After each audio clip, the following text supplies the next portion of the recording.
एक लड़के एल्टॉन को किसी जगह पर ले जा रहे थे। होटल के कमरे में टीवी चल रहा है। न्यूज रिपोर्टर ने अनाउंस किया कि एल्टॉन नाम के एक लड़के को 2 आदमी लेकर भाग रहे हैं और पुलिस को शक है कि उनके पास बंदूकें भी हो सकती हैं। रॉय और लूकस तुरंत समझ गए कि सिचुएशन खतरनाक हो रही है। दोनों जल्दी से होटल छोड़कर वहां से निकल गए और अपना सफर आगे बढ़ाया। होटल रिसेप्शनिस्ट ने टीवी पर देखकर उन्हें पहचान लिया और पुलिस को फोन करके बताया कि मुजरिम टेक्सास की तरफ गए हैं। रास्ते में ड्राइव करते वक्त रॉय और लूकस ने रेडियो पर भी अपने बारे में न्यूज सुनी। पुलिस उन्हें ढूंढ रही है। पुलिस को कंफ्यूज करने के लिए दोनों ने तुरंत रूट चेंज कर लिया। रात हो गई तो लूकस ने कार की हेडलाइट्स बंद कर दी और नाइट विजन गॉगल्स पहन लिए। एल्डन भी गॉगल्स लगाकर कॉमिक बुक पढ़ रहा था। लूकस ने उसे कहा कि फ्लैशलाइट बंद कर दे ताकि किसी को उनकी गाड़ी ना दिखे। कुछ घंटों तक वो लोग बिना किसी को पता चले कई छोटे शहरों को क्रॉस कर गए। काफी देर बाद रॉय बोला कि थोड़ा रुकते हैं। लूकस ने हेडलाइट्स वापस से ऑन की। आगे रोड पर एक गाड़ी रोड के बीचों बीच खड़ी थी। लूकस ने बड़ी मुश्किल से अपनी गाड़ी बचाई, लेकिन तभी दूसरी तरफ से एक और गाड़ी आकर टकरा गई। एक्सीडेंट में एक जवान ड्राइवर घायल हो गया। लूकस तुरंत गाड़ी से उतरकर उसकी मदद करने गया। तभी एक पुलिस की कार वहां पर आ गई। पुलिस वाले ने रॉय और लूकस को तुरंत पहचान लिया। अब ऑफिसर ने जल्दी से स्टेशन में कांटेक्ट करने की कोशिश की, लेकिन इतने में लूकस ने तुरंत बंदूक निकालकर ऑफिसर को पीछे हटने को कहा। उसके साथ थॉमस ने भी अपनी शॉटगन ऑफिसर पर तान दी। पुलिस वाले ने भी अपनी बंदूक निकालने की कोशिश की, लेकिन लूकस ने पहले शूट कर दिया। वो पुलिस वाला गिर पड़ा, लेकिन खुशकिस्मती की बात ये थी कि उसने बुलेट प्रूफ वेस्ट पहनी हुई है, इसीलिए उसकी जान बच गई। वहीं रॉय और लूकस फिर से भाग निकले। इसी बीच टेक्सास में पैस्टर कैल्विन नाम के एक आदमी ने अपने 2 लोगों को एल्टॉन को ढूंढने के लिए भेजा। इसके बाद पैस्टर अपने कुछ फॉलोअर्स के सामने गया और वहाँ कुछ नंबर बोलने शुरू कर दिए, जैसे कोई सीक्रेट कोडेड मैसेज हो। कुछ ही देर में FBI की टीम एजेंट मिलर के साथ वहाँ पहुंची और पैस्टर को हिरासत में ले लिया। उसके फॉलोअर्स को एक लोकल हाई स्कूल में शिफ्ट कर दिया गया। हाई स्कूल पहुंचने के बाद एजेंट मिलर ने पॉल नाम के एक एक्सपर्ट को पूछताछ करने के लिए बुलाया ताकि वो पैस्टर से बातें निकलवा सके। कमरे में आते ही पॉल ने पैस्टर से पूछा कि उन बोले गए नंबरों का क्या मतलब था। पॉल ने हिसाब लगाया कि इन नंबरों के अंदर गवर्नमेंट के कुछ सीक्रेट कोड्स की जानकारी हो सकती है। पैस्टर ने कहा कि ये नंबर मेरे नहीं है, ये सब कुछ एक लड़के एल्टॉन से शुरू हुआ है। पैस्टर ने बताया कि लड़के के पास अजीबोगरीब भूतिया शक्तियां हैं। वो कई भाषाएं बोल सकता है। रेडियो और सैटेलाइट से भेजे हुए मैसेजेस को वो बीच में ही सुन सकता है। पैस्टर ने बताया कि जब से मेरी मुलाकात एल्टॉन से हुई, मैंने उसके ज्ञान का इस्तेमाल करके अपने धर्म को बड़ा किया, अपने फॉलोअर्स बढ़ाए और उस लड़के का ख्याल मैंने अपने बच्चे की तरह रखा है। लेकिन कुछ दिन पहले रॉय टॉमलिन, जो कि लड़के का असली पिता है, उसे वहां से ले गया। पैस्टर के लिए लड़के को वापस पाना बहुत जरूरी है ताकि उसका काम चलता रहे।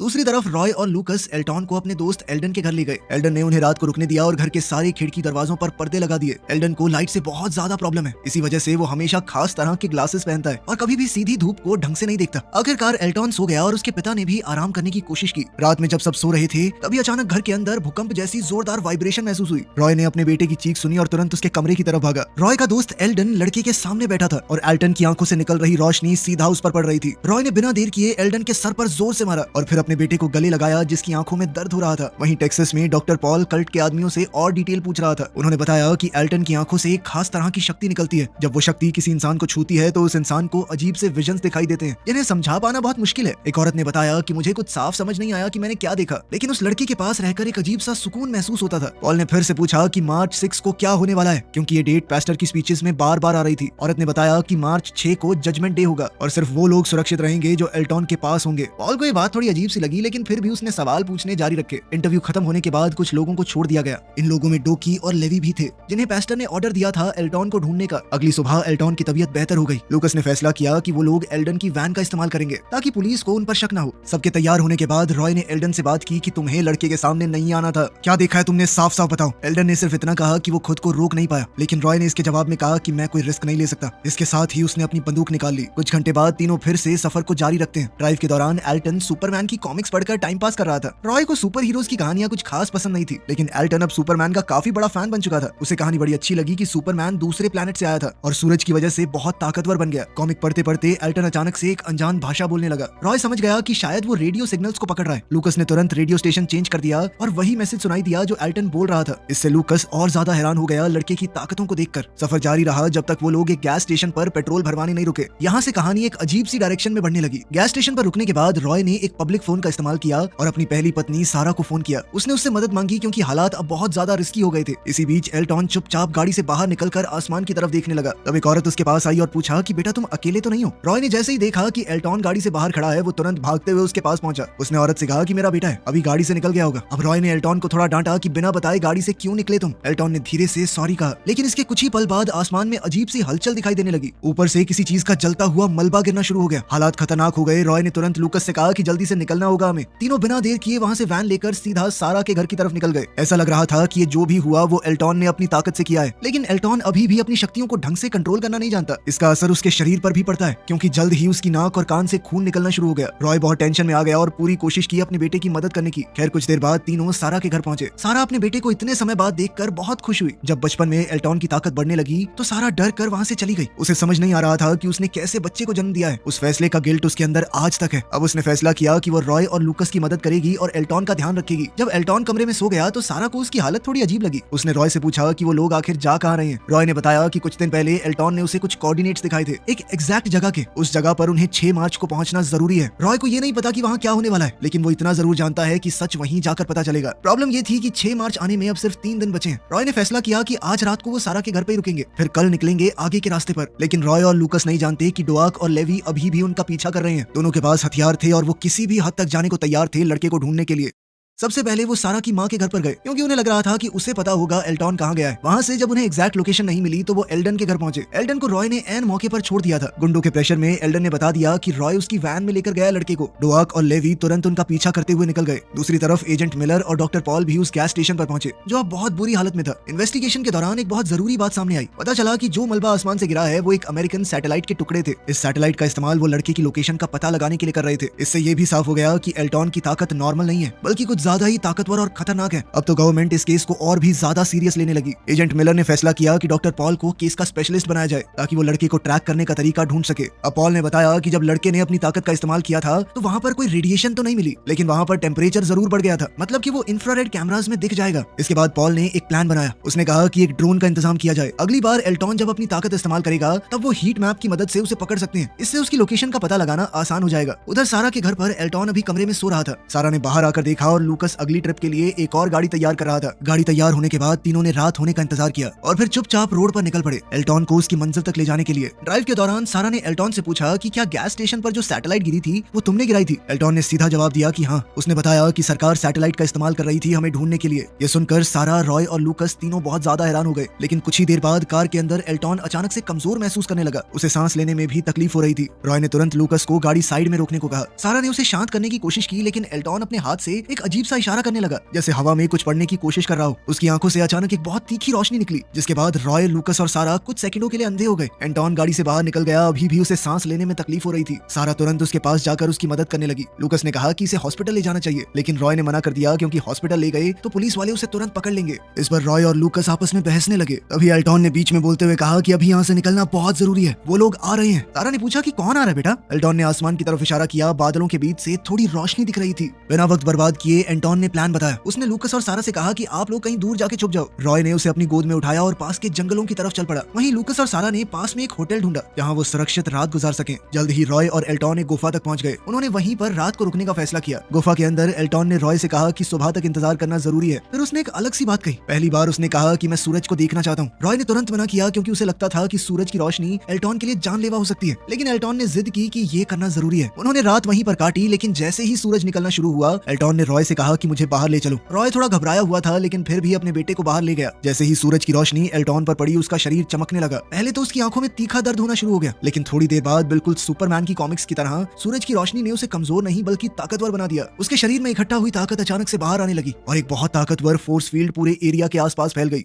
उधर होटल में लूकस और सारा खिड़कियां और दरवाजे बंद करके इंतजार कर रहे हैं। दोनों टेंशन में ये उम्मीद कर रहे थे कि रॉय और एल्टॉन सुरक्षित वापस आ जाएं। कुछ देर बाद दरवाजे पर नॉक हुआ। जब दरवाजा खुला तो सामने वही दोनों खड़े थे। अब एल्टॉन बिल्कुल सही लग रहा था। एल्टॉन ने शांति से समझाया कि सूरज की रोशनी की वजह से उसकी ताकत वापस आ गई है और अब उसे आखिरकार समझ आ गया है कि वो कौन है। फिर उसने एक और हैरान कर देने वाला सच बताया। उसने बताया कि हमारे यूनिवर्स के पैरेलल एक और दुनिया एग्जिस्ट करती है, एक और डायमेंशन जहाँ पर लाइट से बने हुए जीव रहते हैं। रॉय ने भी बताया कि जब एल्टॉन ने अपनी ताकत बाहर निकालकर फोर्स फील्ड बनाई तब उसने खुद उन जीवों को देखा था। उसके हिसाब से फोर्स फील्ड एक पोर्टल खोल सकती है जो कि दूसरी दुनिया तक जाने का रास्ता होगा। लेकिन एल्टॉन उस दुनिया में तभी जा पाएगा जब वो सही कोऑर्डिनेट्स पर ये दरवाजा खोले। इसीलिए 6 तारीख को अब वहां पहुंचना और ज्यादा जरूरी है। ये सुनकर लूकस ने कहा कि मैं तुम्हारी पूरी मदद करूंगा। लेकिन सारा के मन में टेंशन बढ़ने लगी। वो परेशान हो रही थी कि वो अपने बेटे से दोबारा दूर हो जाएगी। फिर भी रुकने का वक्त नहीं था। तीनों तुरंत वापस से रोड पर निकलने को तैयार हो गए। जैसे ही वो होटल से निकलने लगे अचानक लूकस पर किसी ने शॉटगन से हमला किया। ये डोकी और लेवी थे। दोनों ने सीधे तौर पर कहा कि लड़के को हमारे हवाले कर दो। रॉय ने अपनी बंदूक निकालकर तुरंत डोकी को गोली मार दी, लेकिन फिर फिर भी वो रुका नहीं। लीवाई ने भी पीछे से आकर अपने दोस्त की मदद की। दोनों ने मिलकर रॉय और लूकस को जमीन पर गिरा दिया और उनके हाथ बांध दिए। इसके बाद लेवी होटल रूम के अंदर घुस गया। अंदर सारा अपने बेटे को लेकर बाथरूम में छुपने की कोशिश कर रही थी। तभी अचानक से एल्टॉन की आंखें चमकने लगी, लेकिन लेवी ने जल्दी से एक कपड़ा उसके चेहरे पर डाल दिया और सारा को बाथरूम की पाइप से बांध दिया। फिर लेवी और डोकी एल्टॉन को लेकर वहां से निकल गए। सारा ने पूरी ताकत लगाकर खुद को आजाद कर लिया। बाहर आकर उसने रॉय के हाथ खोलने में मदद की। तब पता चला कि लूकस असल में बच गया था, क्योंकि उसने कपड़ों के नीचे बुलेट प्रूफ वेस्ट पहनी हुई थी। अब तीनों तुरंत गाड़ी में बैठकर गुंडों का पीछा करने निकल पड़े। रॉय फुल स्पीड में रोड पर ड्राइव कर रहा था, लेकिन कुछ दूर जाकर उन्हें एक मिलिट्री रोड ब्लॉक मिला।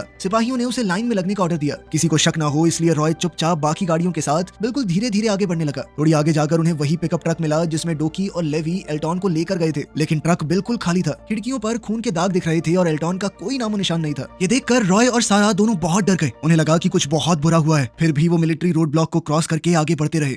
रात होने पर सारा ने रॉय के घाव साफ किए और उसकी देखभाल करने लगी। लूकस को यकीन था कि अथॉरिटीज ने एल्टॉन को पकड़ लिया है। उसने कहा कि हमें ये पता लगाना होगा एल्टॉन को कहाँ रखा गया है, लेकिन रॉय हारा हुआ महसूस कर रहा था। वो खुद को जिम्मेदार ठहरा रहा था कि अपने बेटे की रक्षा नहीं कर पाया। खैर जल्द ही पता चलता है कि एल्टॉन को FBI ने पकड़ लिया था और उसे इस वक्त एक सीक्रेट लैब में रखा गया था। वहाँ एक स्पेशल टीम उससे पूछताछ करने की कोशिश कर रही थी। एल्टॉन को एक कमरे में बैठाया गया था जहाँ एक कंप्यूटर सारे सिग्नल्स मॉनिटर कर रहा था। इंटेरोगेशन के बीच जल्द ही पॉल भी उस कमरे में आया। अब एल्टॉन ने सीधे तौर पर कहा कि मुझे किसी और से बात नहीं करनी, मेरी बस पॉल से बात कराओ। ये सुनकर पॉल हैरान हो गया कि ये लड़का मुझे कैसे जानता है। टीम ने फैसला किया कि दोनों को एक कमरे में अकेले छोड़ दिया जाएगा ताकि लड़का कंफर्टेबल होकर बातें बता पाए। जैसे ही सब लोग कमरे से बाहर निकले, एल्टॉन चुपचाप अपनी ताकत का इस्तेमाल करने लगा। उसने सिक्योरिटी कैमरास हैक कर लिए। कैमरास ने बस यही दिखाया कि एल्टॉन कमरे में आराम से बैठा हुआ है, जबकि वो तो खड़ा था। कमरे के अंदर भी एल्टॉन ने उस दरवाजे का लॉक एक्टिवेट कर दिया ताकि पॉल के अलावा कोई और अंदर ना आ पाए। फिर उसने पॉल से कहा कि थोड़ा पास आओ। पॉल इस लड़के को देखकर थोड़ा नर्वस महसूस कर रहा था। उसे डर लग रहा था कि कहीं वो उसके ऊपर हमला न कर दे। फिर भी वो धीरे धीरे एल्टॉन की तरफ बढ़ा। पास आकर पॉल ने एक सीधा सवाल पूछा, क्या तुम किसी तरह का हथियार हो या फिर कोई रक्षक जो दुनिया को बचाने आया है? एल्टॉन ने शांति से जवाब दिया कि ना मैं हथियार हूँ ना ही कोई रक्षक। वो असल में दूसरी दुनिया से आया एक लड़का था और उसे जल्द से जल्द वापस अपनी दुनिया पहुंचना जरूरी है। अपनी बात प्रूव करने के लिए एल्टॉन ने फिर से अपनी आंखों से लाइट निकालनी शुरू कर दी। पूरा कमरा रोशनी से भर गया। इस पल में पॉल को वो विजन दिखी और उसे साफ हो गया कि एल्टॉन सच बता रहा है। दूसरी तरफ रॉय हताश होकर सड़क पर घूम रहा था। वो कंफ्यूज है कि अब अगला कदम क्या होना चाहिए। तभी उसके पास वाले पब्लिक फोन पर एक कॉल आई। रॉय ने कॉल उठाई। दूसरी साइड से पॉल बोल रहा था। पॉल ने बताया कि एल्टॉन उसके साथ सुरक्षित है और वो उसे उसके माँ बाप के पास वापस लाने वाला है। पॉल ने यह भी बताया कि उसने एल्टॉन का मैसेज डिकोड कर लिया है। उसने एग्जैक्ट लोकेशन का पता लगा लिया था जहाँ पे एल्टॉन को कल तक पहुंचना है। उधर पार्किंग लॉट में एल्टॉन ने एक गाड़ी को नोटिस किया। अपनी ताकत का इस्तेमाल करके उसने दरवाजे खोल दिए और गाड़ी भी स्टार्ट कर दी। ये सब देखकर पॉल एकदम शॉक हो गया। इसी बीच एजेंट मिलर और बाकी FBI टीम बेस के अंदर एल्टॉन को ढूंढ रही थी। एल्टॉन ने पहले ही अपनी ताकत का इस्तेमाल करके पूरे बेस की बिजली काट दी थी। जैसे ही जनरेटर को दोबारा चालू किया गया, सिपाही तुरंत एल्टॉन और पॉल के पीछे भेज दिए गए। अथॉरिटीज को शक हुआ कि शायद पॉल को भी एल्टॉन ने अपने काबू में ले लिया है। अगली सुबह 6 मार्च का वो दिन आ गया। रॉय, लूकस और सारा लोकेशन पर पहुंचे। वहाँ उन्हें एल्टॉन मिला और उसके साथ ही पॉल भी था। पॉल ने तुरंत वार्निंग दी कि आर्मी को ऑलरेडी पता लग चुका है कि वो लोग कहाँ जा रहे हैं। कुछ ही घंटों में ये पूरा एरिया मिलिट्री रोड ब्लॉक से बंद हो जाएगा। लेकिन एल्टॉन ने पूरे भरोसे से कहा कि हम लोग पार कर जाएंगे, चिंता मत करो। अब ग्रुप ने फैसला किया कि जो भी करना पड़े लड़के को वहाँ पहुँचाना है। अब पॉल ने कहा कि वो भी उनके साथ आगे जाना चाहता है ताकि एल्टॉन को वहाँ तक पहुँचने में मदद कर सके। लेकिन रॉय ने मना कर दिया। उसने पॉल का शुक्रिया अदा किया, लेकिन कहा कि आगे खतरे में क्यों पड़ रहे हो। जैसे ही ग्रुप वहाँ से निकलने लगा, पॉल ने नोटिस किया कि लूकस एक पुलिस वाला है। उसकी जेब में हथकड़ियां देखकर पॉल के दिमाग में एक आइडिया आया। वो लूकस से बोला कि हथकड़ियां मुझे दे दो ताकि मैं नाटक कर सकूं कि लड़के ने मुझे अपने वश में करके अरेस्ट कर लिया था। इससे उसके ऊपर कोई शक नहीं करेगा। लूकस उसकी मदद करने को तैयार हो गया। उसने हथकड़ियां पॉल को दे दी। पॉल ने अपने हाथ पीछे बांध लिया और वहीं रुककर आर्मी का इंतजार करने लगा। इसके बाद रॉय, सारा, लूकस और एल्टॉन अपनी फाइनल लोकेशन की तरफ निकल पड़े। लेकिन इससे पहले वो आखिरी बार एक फील्ड में रुके जो एक पुराने हाईवे के पास थी। वहाँ रॉय ने प्रोटेक्शन के लिए एल्टॉन और सारा को प्रोटेक्टिव वेस्ट पहना दी। परिवार बिछड़ने वाला था तो वो सभी इमोशनल हो गए। तीनों एक दूसरे के गले लगे मानो आखिरी बार अलविदा कह रहे हो। थोड़ी देर बाद रॉय लूकस के पास गया और उससे कहा कि उसने ऑलरेडी बहुत मदद कर दी। अब वो चाहे तो यहीं से वापस जा सकता है। लेकिन लूकस ने मना कर दिया। उसने साफ कहा कि मैं आखिरी वक्त तक साथ रहूंगा। अब चारों लोग फिर से रोड पर निकल पड़े। ड्राइव करते वक्त एल्टॉन ने कहा कि जिस जगह मुझे पहुंचना है अब वो ज्यादा दूर नहीं है। लेकिन जैसा कि पॉल ने आगाह किया था, आगे एक मिलिट्री रोड ब्लॉक है। हथियारबंद फौजी रास्ते को पूरी तरह से ब्लॉक करके खड़े हैं। फिर भी रॉय नहीं रुका। इस पर एल्टॉन ने बताया कि मैंने आर्मी हेडक्वार्टर से आई हुई कमांड सुन ली थी। ऑर्डर्स के हिसाब से सोल्जर्स तब तक फायर नहीं करेंगे जब तक सस्पेक्ट पहले हमला न करें। ये सुनकर रॉय और लूकस ने तुरंत अपनी बंदूकें नीचे कर ली। फिर रॉय फुल स्पीड में गाड़ी को रोड ब्लॉक की तरफ भगाने लगा। सोल्जर्स कंफ्यूज हो गए। ऑर्डर्स की वजह से वो फायर नहीं कर पाए। उन्हें साइड में हटना पड़ा और गाड़ी सीधा रोड ब्लॉक को क्रॉस कर गई। ग्रुप ने रोड ब्लॉक को तो पार कर लिया था, लेकिन रोड पर मौजूद तार ने गाड़ी के टायर पंचर कर दिए। अब गाड़ी आगे नहीं जा सकती। फिर भी एल्टॉन ने शांति से कहा कि लोकेशन अब बहुत पास है। वो तुरंत अपनी मां सारा का हाथ पकड़कर फील्ड की तरफ दौड़ने लगा। उधर रॉय और लूकस जानबूझकर रोड पर ही आगे बढ़ते रहे ताकि फौजियों का ध्यान उनकी तरफ रहे। उनकी इस डिस्ट्रैक्शन की वजह से एल्टॉन और सारा काफी आगे तक चले गए। दोनों दौड़ते दौड़ते आखिरकार उस एग्जैक्ट लोकेशन तक पहुंच गए। अब एल्टॉन अकेला ही उस जगह की तरफ बढ़ा जहां उसे पहुंचना है। जैसे ही वो सूरज की रोशनी के डायरेक्ट कांटेक्ट में आया, उसके शरीर से वही पावरफुल एनर्जी फील्ड निकलनी शुरू हो गई। धीरे धीरे वो एनर्जी पूरे एरिया में फैलने लगी। उधर रॉय और लूकस रोड पर फौजियों से बचे बचने की कोशिश कर रहे थे। मिलिट्री उनके बिल्कुल पीछे थी। भागदौड़ के बीच अचानक दोनों ने देखा कि वो बड़ा सा एनर्जी फील्ड पूरे आसपास की जगह में फैल चुका है। एनर्जी फील्ड के अंदर एक और शॉकिंग चीज दिखाई दी। हर तरफ बड़े बड़े स्ट्रक्चर दिख रहे थे, जैसे कोई छुपी हुई दुनिया अचानक सामने आ रही हो। ये वही दुनिया थी जहाँ से एल्टॉन आया था। इसी एनर्जी के बीच एल्टॉन के सामने एक बहुत बड़ी सीढ़ी आ गई जो सीधा उसकी दुनिया की तरफ जाती थी। रॉय और लूकस दूर से ही ये सब देखकर हैरान रह गए, लेकिन उसी पल उनकी गाड़ी के आगे के टायर फट गए और कार रोड के बीच में फ्लिप हो गई। किस्मत से वो दोनों सही सलामत बच गए। फौजी भी उनके आसपास आ गए और ये सब देखकर हैरान थे। उधर एल्टॉन और सारा के सामने लाइट से बने हुए कुछ अजीब से क्रीचर्स आए। वो क्रीचर्स एल्टॉन को अपने पास बुला रहे थे। जाने से पहले एल्टॉन ने एक आखिरी बार अपनी माँ की तरफ देखा। उसके चेहरे पर एक हल्की सी मुस्कान थी, जैसे वो बोल रहा हो कि सब ठीक हो जाएगा। अब एनर्जी फील्ड धीरे धीरे गायब होता चला गया और एल्टॉन उन लाइट के जीवों के साथ उनकी दुनिया में चला गया। सारा रो पड़ी, लेकिन उसे अंदर से पता था कि उसका बेटा एक बेहतर जगह पर है। यहाँ तो उसे पकड़ के एक्सपेरिमेंट होते उसके ऊपर। उधर रॉय और लूकस को अथॉरिटीज कार से बाहर निकालकर अपने साथ ले गई। फिर भी दोनों के चेहरे पर एक अजीब सी शांति थी, क्योंकि उन्होंने एल्टॉन को उसकी जगह तक पहुंचा दिया। बाद में लूकस को इंटेरोगेशन के लिए लाया गया। एक डिटेक्टिव ने उससे पूछा कि एल्टॉन और सारा कहाँ गए। लूकस ने सीधा कहा कि मुझे कुछ नहीं पता, बस इतना जानता हूँ कि एल्टॉन अब तुम लोगों की पहुंच से बहुत दूर है। डिटेक्टिव उसके जवाब से खुश नहीं था। अब पॉल को इंटेरोगेशन जारी रखने के लिए बुलाया गया। पॉल ने प्रोटोकॉल फॉलो करते हुए क्वेश्चन पूछने शुरू किए, लेकिन पॉल और लूकस दोनों ही जानते थे कि एल्टॉन अब सुरक्षित है। दूसरी तरफ सारा अथॉरिटीज से बचकर भाग गई थी। वो एक होटल में रुकी हुई थी और इतने मुश्किल सफर के बाद उसके चेहरे पर हल्की सी स्माइल थी। उसे खुशी थी कि आखिरी पल में वो अपने बेटे के साथ थी। रॉय और लूकस से पूरी पूछताछ करने के बाद भी जब कुछ खास पता नहीं चला तो आखिरकार दोनों को छोड़ दिया गया। एक दिन रॉय ने बाहर आकर आसमान की तरफ देखा तो उसे चमकती हुई रोशनी दिखाई दी, जिसने उसे उसके बेटे की याद दिला दी। सिर्फ एक सेकंड के लिए रॉय की आंखों से भी हल्की सी रोशनी निकली, बिल्कुल एल्टॉन की एनर्जी जैसी। इसका मतलब शायद ये है कि रॉय भी उसी अनजान दुनिया से जुड़ा हुआ है जहाँ अब एल्टॉन रहता है। और अब तो हो सकता है कि फ्यूचर में कभी बाप बेटा एक दूसरे से दोबारा मिले।